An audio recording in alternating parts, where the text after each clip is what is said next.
नमस्कार।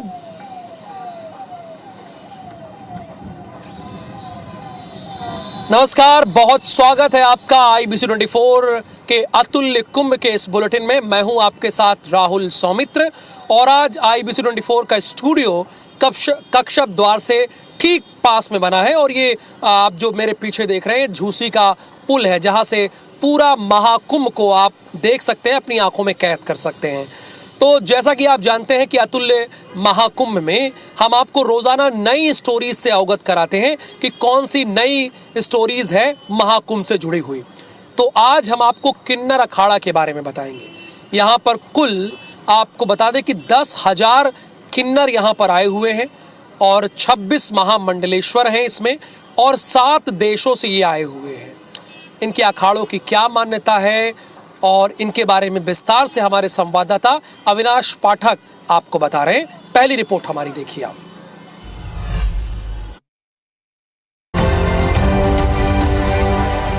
दो 2025 में भव्य महाकुंभ होने जा रहा है और इसके लिए अखाड़ों ने मौजूदगी दर्ज कराना शुरू कर दिया है। महाकुंभ में लग रहे अखाड़ों में एक अखाड़ा किन्नर अखाड़ा भी है।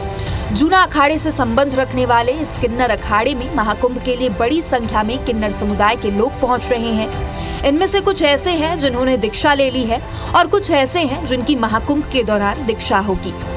अखाड़े के प्रमुख और महामंडलेश्वर पवित्रानंद गिरी भी उज्जैन से महाकुंभ में शामिल होने पहुंची हैं। IBC 24 से बातचीत के दौरान पवित्रानंद गिरी ने इस बात को लेकर खुशी जाहिर की कि महाकुंभ में किन्नर समुदाय को वह सम्मान मिला जिसके वे हकदार थे। महाकुंभ के लिए प्रयागराज सजने लगा है और लगातार संतों का समागम भी शुरू हो गया है और अखाड़ों में दूर देश के कोनों कोनों से जो है संत वो पहुंचने लगे हैं। और इसी बीच किन्नर अखाड़ा भी सज गया है और महामंडलेश्वर पवित्रानंद गिरी महाराज हैं, वो हमारे साथ यहाँ पे पहुंच चुकी हैं। क्या कहेंगे, एक बड़ा सम्मान जो है वो देखने को मिलता था, क्योंकि पहले की जो बात होती थी ट्रांसजेंडर को लेकर जिस तरह से हेय दृष्टि से लोग देखते थे, आज इतना सम्मान मिलता है। हमें लगता है कि कहीं ना कहीं एक काफ़ी ऊँचाई तक जो है ट्रांसजेंडर पहुँच गए। बहुत अच्छा लग रहा है। 2025 का ये जो हमारे लिए नया साल है, ये हमारे लिए बहुत उज्जवल और भविष्य की राह है। हम तो हमेशा दूर रहते थे समाज से, क्योंकि समाज ने हमेशा हमें दूर रखा। जब हम गलियों में भी जाते हैं तो दरवाजे बंद हो जाते हैं, बच्चों को छुपाया जाता है, लेकिन ये पर्व इस तरह से है कि हमें करीब से जाना गया है। यही मैं पूछना चाह रहा हूँ कि आपने जो बात कही कि लोग छुपते थे, लेकिन अब वो सम्मान से देखते हैं, लोग दर्शन करने के लिए आते हैं। और एक चीज़ मैं ये भी जानना चाहूँगा, हमारे दर्शक भी जानना चाहेंगे कि जो सिक्का देने की परंपरा है, ये किस तरह की परंपरा है? 1 रुपये का मान इसलिए है, अगर मैं 1 रुपया देती हूँ और खुशी से मुझसे ले जाते हैं तो हमेशा उसके पीछे एक राज होता है कि इस 1 रुपये के सिक्के से उसके घर में धन दौलत आए, उसके घर में जितनी भी गरीबी है वो दूर हो जाए। देश भर के किन्नर समुदाय के लोग यहाँ पे, हम लोग 7 देशों से तो हमारे ट्रांसजेंडर समाज के लोग आ रहे हैं यहाँ पे, और बहुत सारे ऐसे लोग हैं कि जो वापस कोई क्रिश्चियन बने हैं उधर जाके, कोई इस्लामीकरण हुआ है किसी का, तो सभी लोग आके यहाँ पे दीक्षा लेंगे। वापसी होगी इनकी, मतलब जो अटकलें चल रही है बिल्कुल सही है। जी बिल्कुल। और हम लोग और दुनिया को और हमारे समाज को अच्छी से अच्छी चीज़ें और अच्छी से आशीर्वाद देंगे। तो ये हमारे साथ ही महामंडलेश्वर पवित्रानंद गिरी जी, जिनका कहना है कि किस तरह से अखाड़ों में तैयारियां चल रही है। किन्नर अखाड़े में महाकुंभ में बड़ी संख्या में दीक्षा का कार्यक्रम होगा। जम्मू से खास तौर पर दीक्षा लेने के लिए पहुंची 22 वर्षीय काया बताती हैं कि बचपन से ही उन्हें परिवार में स्नेह और सम्मान नहीं मिला। उनके पैदा होने के बाद से परिवार उन्हें स्वीकार नहीं कर पाया। आखिरकार उन्होंने सनातन की राह पर चलने का संकल्प लिया और दीक्षा लेने के लिए वो यहाँ पहुंची हैं।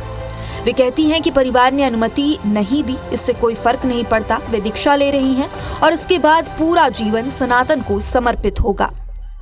बहुत बहुत बहुत अच्छा लग रहा है और यहाँ देख के, यहाँ की मतलब कि कंस्ट्रक्शन देख रही हूँ, यहाँ विकास हो रहा है। योगी जी का इतना बड़ा योगदान रहा है हम किन्नरों को लेके, जो कि जिनको समाज मतलब कि गंदी नजर से देखता था, अब पूरा देश उनको एक्सेप्ट कर पा रहा है, उनकी पूजा कर रहा है, उनके चरण छू रहा है। हमें बहुत आनंद मिलता है ये देख के। इसके आगे अब गुरु के पग चिन्ह पे चलना है। बहुत अच्छा तैयारी हो रहा है और सब आ रहा है, पूजा पाठ होना है, जप करना है, हवन करना है, ध्यान करना है, स्नान करना है और अपना अपना स्थान पे जाना है। अभी 25 महामंडलेश्वर है और भावी महामंडलेश्वर बनने वाला है। अब किन्नरों और ट्रांसजेंडर को आज भी समाज में बराबरी का दर्जा नहीं मिल पाया है। समाज आज भी उन्हें अलग ढंग से देखता है। विश्व के कई देशों में इसे लेकर कई विद्रोह और आंदोलन भी हुए, लेकिन सनातन इन्हें अपनाता है और यही वजह है कि किन्नर अखाड़ा बराबरी से महाकुंभ में भाग ले रहा है। अविनाश पाठक, IBC 24, प्रयागराज। तो अब आपको दिखाते हैं एक ऐसी स्टोरी जिसे देखकर आप थोड़ा हैरान रह जाएंगे। अच्छा, आपके घर में अगर कोई खराब चीज होती है तो उसका आप क्या करते हैं? बताइए, फेंकते हैं ना? लेकिन खराब चीजों से, वेस्ट मटेरियल से क्या आप कल्पना कर सकते हैं कि शिवालय पार्क बनाया जा सकता है? 12 ज्योतिर्लिंग बनाए जा सकते हैं? महर्षि भारद्वाज की प्रतिमा बनाई जा सकती है? क्या आप ये कल्पना कर सकते हैं? अगर कर सकते हैं तो अच्छा है, नहीं कर सकते हैं तो आप प्रयागराज के महाकुंभ आ जाइए और अरैल घाट चले जाइए, जैसा कि हमारे संवाददाता वहां पर गए भी थे। और ये रिपोर्ट देखिए, अगर आप नहीं जा पाए हैं फिलहाल तो आपको ये रिपोर्ट दिखाते हैं जो एक्सक्लूसिव है हमारी।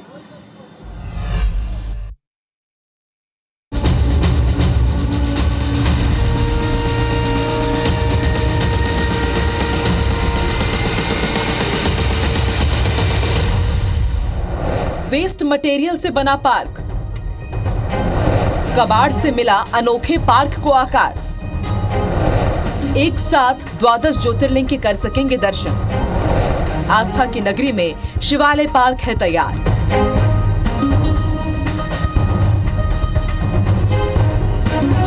भारत में अलग अलग स्थानों पर 12 ज्योतिर्लिंग है। देश दुनिया से इन ज्योतिर्लिंगों के दर्शन करने के लिए लाखों की संख्या में भक्त पहुंचते हैं। लेकिन अगर आप इस बार महाकुंभ जा रहे हैं तो आप इन सभी ज्योतिर्लिंगों के दर्शन एक ही जगह कर सकेंगे। यूपी के प्रयागराज में रिसाइकल वेस्ट का उपयोग कर शिवालय पार्क बनाया गया है, जहां भारत के मानचित्र पर 12 ज्योतिर्लिंग को दर्शाया गया है। नगर निगम द्वारा नैनी के अहरल में ये शिवालय पार्क बनाया गया है।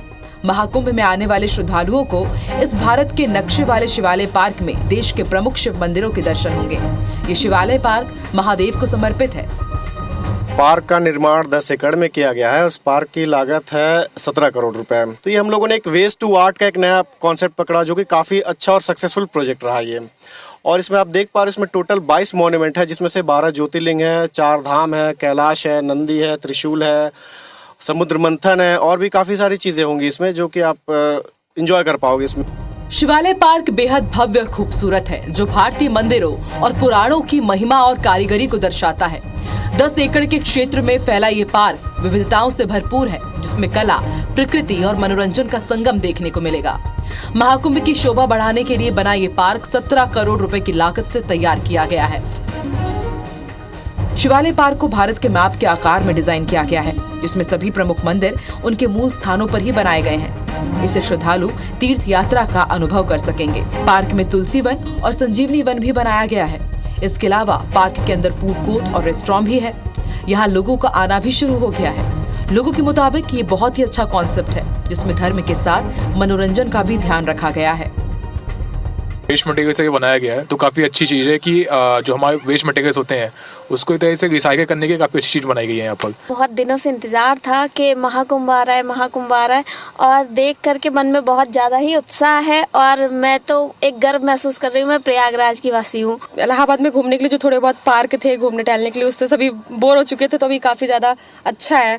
बहुत सारे मंदिरों का है यहाँ पे, 12 ज्योतिर्लिंग के बारे में बताया गया है। मुझे ऐसा लगता था कि मेरा बनारस खूबसूरत है, वैसे भी खूबसूरत है, सब जानते हैं, लेकिन आज ऐसा लगा कि प्रयागराज भी काफी खूबसूरत है। ये जो इंडिया मैप पे जो जगह जगह जो है कि यहाँ पे मंदिर है, वो बहुत ही अच्छा है और इसमें हम सोचते हैं कि पूरे देश के लोगों को आकर यहाँ घूमना चाहिए। बहुत ही दिव्य लगा यहाँ घूम करके, आनंद की अनुभूति हो रही है। शिवालय थीम पार्क को तैयार करने में सबसे खास बात है कि इसमें अधिकतर वेस्ट मटेरियल का उपयोग किया गया है।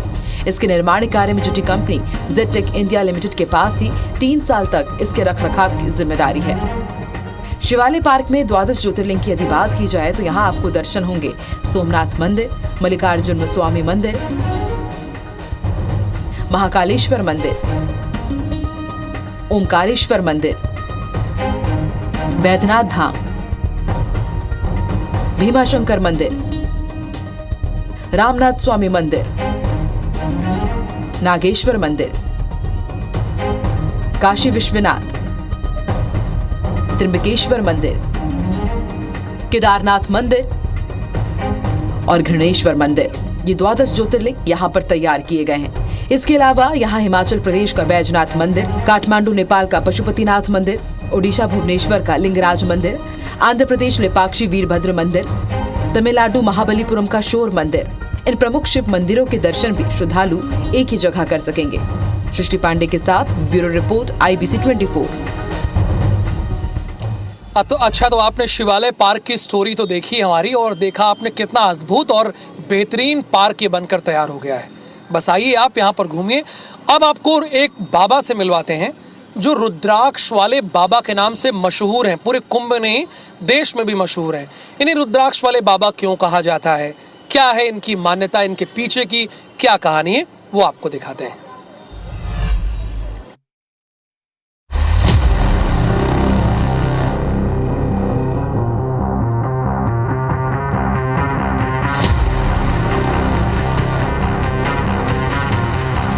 महाकुंभ 2025 में रुद्राक्ष वाले बाबा आकर्षण का केंद्र बने हुए हैं। सोशल मीडिया इन्फ्लुएंसर्स भी उनके वीडियो कैप्चर करने के लिए इकट्ठा हो रहे हैं। कुंभ में तरह तरह के साधु संत और बाबा आते हैं। सबकी अपनी अलग कहानी होती है, तो रुद्राक्ष बाबा प्रमुख आकर्षणों में से एक है। रुद्राक्ष बाबा 11,000 रुद्राक्ष पहनते हैं, जो 108 रुद्राक्ष मालाओं में गुथे हुए हैं। इसका कुल वजन 30 किलोग्राम से ज्यादा है। खास बात यह है कि हर एक रुद्राक्ष उन्हें उनके शिष्यों द्वारा उपहार में दिया गया था। समय के साथ उनकी संख्या इतनी बड़ी हो गई कि बाबा को रुद्राक्ष बाबा की उपाधि मिल गई। ये लोग रुद्राक्ष बाबा के नाम से भी जानते हैं। ये हमारा शिव पुराण के में वर्णित है जी, जो 11,000 रुद्राक्ष धारण करते वो भगवान शिव के ही रुद्र स्वरूप होते हैं, और हम नागा सन्यासी हैं तो हम शिव जी के गण के स्वरूप होते हैं। हमारे शिष्यों ने भक्तों ने दिए, उससे एकत्रित हो गए, तो मैं 11,000 रुद्राक्ष धारण करता हूँ। रुद्राक्ष शिव जी के अश्रु से उत्पन्न हुआ है। ये शिव जी का ही अंश तुल्य है, अंश है, तो ये रुद्राक्ष शिव जी के ही स्वरूप है। प्रयागराज में महाकुंभ 2025 के भव्य शुभारंभ में अब कुछ ही दिन बचे हैं। आध्यात्म और आस्था के इस महासंगम में देश दुनिया से हजारों श्रद्धालु प्रयागराज पहुंच रहे हैं। ये महाकुंभ कई अद्वितीय संतों और उनकी तपस्या की कहानियों के लिए प्रसिद्ध होगा।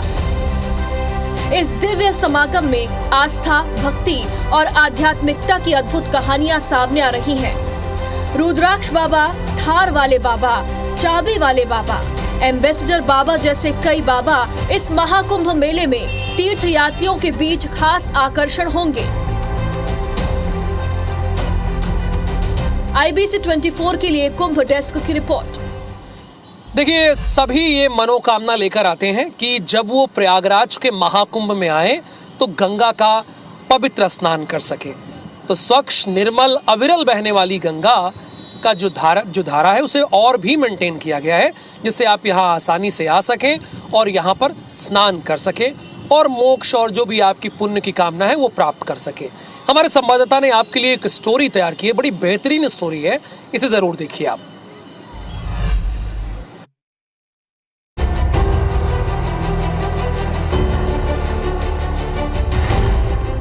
महाकुंभ की तैयारियां अब अंतिम चरण पर हैं। चूंकि महाकुंभ स्नान का पर्व है, ऐसे में कुंभ स्नान को लेकर श्रद्धालुओं में भी खासा उत्साह है। अनुमान के मुताबिक कुंभ मेले के दौरान हर दिन 1 करोड़ यानी 45 दिनों में 45 करोड़ से अधिक श्रद्धालु संगम में आस्था की डुबकी लगाने वाले हैं। ऐसे में श्रद्धालुओं के स्नान के लिए गंगा नदी के जलस्तर को लगातार बढ़ाया जा रहा है। सिंचाई विभाग ने THDC के कुंभ से पहले जलापूर्ति की मांग की है, जिसके बाद हाल ही में THDC ने 220 क्यूसेक पानी गंगा नदी में छोड़ा। इसके बाद पिछले 3 दिनों में गंगा के जलस्तर में लगातार वृद्धि देखी गई है। आलम यह है कि घाटों में अब स्नान के लिए पर्याप्त पानी है। THDC का ये दावा है कि टिहरी झील में महाकुंभ मेले के दौरान देवप्रयाग से लेकर प्रयागराज तक सभी गंगा घाटों को लबालब भरने के लिए पर्याप्त पानी है। दरअसल सर्दी में कम बारिश और उच्च हिमालयी क्षेत्रों में बर्फबारी के कारण नदियों का जल स्तर कम हो जाता है। ऐसे में गंगा नदी के जल स्तर में भी काफी कमी दर्ज की गई। महाकुंभ में करोड़ों श्रद्धालुओं के स्नान के लिए पानी की व्यवस्था करना उत्तर प्रदेश सरकार के लिए बड़ी चुनौती थी, जिसे देखते हुए टीएचडीसी को समय समय पर जलापूर्ति के निर्देश दिए गए। टीएचडीसी ने प्रशासन की मांग के अनुसार गंगा में अतिरिक्त पानी छोड़ना शुरू कर दिया है। प्रयागराज में दुनिया के सबसे बड़े मेले को लेकर तैयारियां पुख्ता चल रही हैं और इस बीच लगातार जिस तरह से गंगा नदी के गिरते जलस्तर को लेकर चिंता जताई जा रही थी, तो सबसे अच्छी बात ये है, ये अच्छी खबर ये है कि इस बार गंगा स्नान करने वालों को भरपूर जल मिलेगा। लगातार जो है उत्तर प्रदेश शासन जो है इसको लेकर शासन ने रोड मैप तैयार किया था और लगातार इसकी प्लानिंग की थी और आखिरकार टीएचडीसी यानी कि टिहरी हाइड्रो डेवलपमेंट कॉरपोरेशन ने लगातार यहाँ से पानी छोड़ना चालू किया है और अब तक लगभग 220 क्यूमेक पानी जो है गंगा नदी में छोड़ा जा चुका है और इसका असर जो है वो गंगा नदी के जलस्तर पर देखने को मिल रहा है। आप लगातार जिस तरह से संगम तट की तस्वीरें देख रहे हैं, ये तस्वीर किला घाट की है और सिर्फ ये एक घाट की नहीं है। अगर आप अन्य घाटों की बात करें तो अन्य घाटों में भी लबालब पानी जो है वो नज़र आ रहा है। तो इस वजह से लगातार जो है जलस्तर में काफ़ी तेज़ी दर्ज की गई है। अधिकारियों का ये भी दावा है कि इस बार मेले में स्नान के लिए श्रद्धालुओं को भरपूर पानी मिलेगा, क्योंकि जिस तरह से अनुमान जताया जा रहा है कि हर दिन 1 करोड़ से अधिक श्रद्धालु जो हैं वो यहाँ दर्शन करने के लिए पहुँचने वाले हैं। लगातार लोगों में उत्साह भी जो है मेले को लेकर बढ़ रहा है। तो लगातार हर तरह की जो तैयारियाँ चल रही हैं उन तैयारियों को हम आपको दिखा रहे हैं और अब तक की ये जो ताज़ा खबर यही है कि गंगा नदी को लेकर प्रशासन जो है काफ़ी गंभीर है। न सिर्फ जलस्तर में काफ़ी तेज़ी आई है बल्कि लगातार नदी का सफाई अभियान भी चल रहा है। एक तस्वीर जो है आपको दिखाना चाहूँगा, अगर वो कैमरे में कैद हो सके मैं कैमरा पर्सन कहूँगा कि वो दिखाएं कि किस तरह से वृहत स्तर पर ये जो सफाई अभियान यहाँ पे चल रहा है। ये नदी के बीच की तस्वीर है और यहाँ पे किस तरह से सफाई की जा रही है, लेवल को मेंटेन करने का प्रयास किया जा रहा है। जो रेत है बीच नदी में, उस रेत को साफ करने की कोशिश की जा रही है। तो लगातार न सिर्फ यहाँ पे घाटों का निर्माण चल रहा है बल्कि जलस्तर को स्टोर करने की, जलस्तर को बढ़ाने की कोशिश भी की जा रही है। और चूंकि मेले में अब सिर्फ 6 दिन का समय बचा हुआ है, 13 जनवरी को पहला स्नान होने वाला है, तो स्नान के लिए कुंभ मेला पूरी तरह से तैयार है। स्नान के लिए प्रयागराज पूरी तरह से तैयार है। बता दें कि वर्तमान में टिहरी झील का जलस्तर 811.04 RL मीटर है और झील से 220 क्यूमेक पानी छोड़ा जा रहा है। रविवार को भागीरथी नदी में 34.01 क्यूसेक और भिलंगना नदी में 22.28 क्यूसेक पानी दर्ज किया गया। ऐसे में कुंभ मेले में गंगा घाटों पर पानी की कमी नहीं होगी और संगम तट पर स्नान के लिए पर्याप्त पानी रहेगा। अविनाश पाठक, IBC 24, प्रयागराज। और अब आपको एक ऐसी स्टोरी दिखाने जा रहा हूं मैं। देखिए, हालांकि ये संगम तट पर जो आ रहे हैं महाकुंभ के इस पावन पर्व पर हर व्यक्ति श्रद्धालु ही है, लेकिन कुछ VVIPs भी आ रहे हैं। अगर वो भीड़ से इतर स्नान करना चाहें तो उनके लिए क्या खास व्यवस्था है। जैसा कि आप देख रहे हैं कि उत्तर प्रदेश सरकार के कई मंत्री, खुद उत्तर प्रदेश के मुख्यमंत्री योगी आदित्यनाथ कई VIPs को इन्वाइट करने गए हैं, तो उनके लिए क्या खास इंतजाम किया गया है, VIP घाट कहां पर बनकर तैयार हुआ है, वो आपको अपनी रिपोर्ट में दिखाते हैं।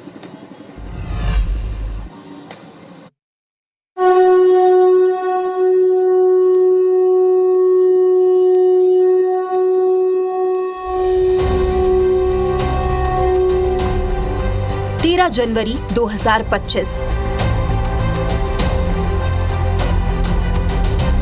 ये वो दिन होगा जब लंबे समय का इंतजार खत्म होगा। ये वो दिन होगा जब महाकुंभ में स्नान का सिलसिला शुरू होगा।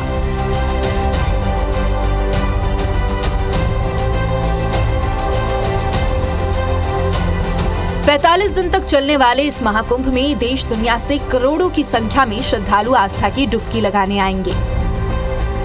महाकुंभ में आने वाले लोगों को कुंभ स्नान में किसी भी तरह की कोई समस्या ना हो, इसके लिए सारी व्यवस्थाएं कर ली गई है। कुंभ में आने वाले श्रद्धालुओं के स्नान से लेकर उनकी सुरक्षा तक सब कुछ दुरुस्त होगी। लेकिन इसके अलावा कुंभ में अगर आप VIP स्नान करना चाहते हैं तो इस बार इसकी खास व्यवस्था होगी। इस बार महाकुंभ के मौके पर सरकार श्रद्धालुओं के लिए कुछ अलग इंतजाम करने जा रही है। संगम में स्नान करने वाले श्रद्धालु अगर भीड़ से दूर VIP स्नान करना चाहते हैं तो उनके लिए फ्लोटिंग सेल्फ प्रोपेल्ड जेटी का निर्माण किया जा रहा है।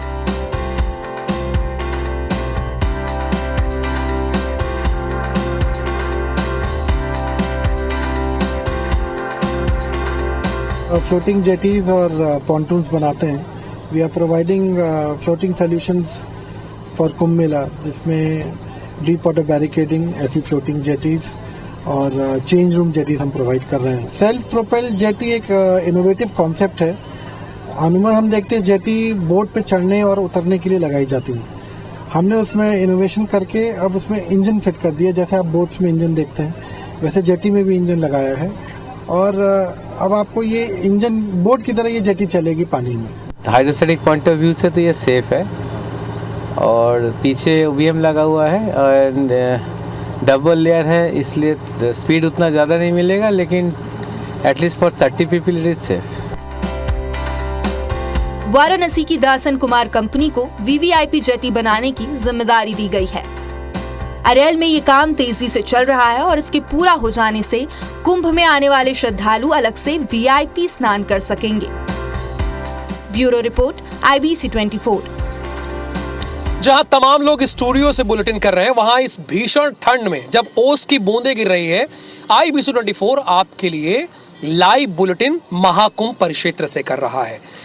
तो आप हमारे साथ बने रहना है और ऐसी ही तमाम महाकुंभ से जुड़ी दिलचस्प स्टोरीज देखते रहना है। और फिलहाल इस बुलेटिन में इतना ही, लेकिन बुलेटिन खत्म होते होते एक खबर हमारे पास है। रामघाट, जहां पर भव्य गंगा आरती हो रही है, मेरे कानों में वो गूंज सुनाई दे रही है क्योंकि ठीक मेरे पीछे है भव्य गंगा आरती हो रही, यही समय है गंगा आरती का। तो आपको छोड़ जाता हूं गंगा आरती के साथ, आप देखिए। फिलहाल मुझे और मेरे कैमरा पर्सन अजय गुर्जर को अनुमति दीजिए। नमस्कार।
नमः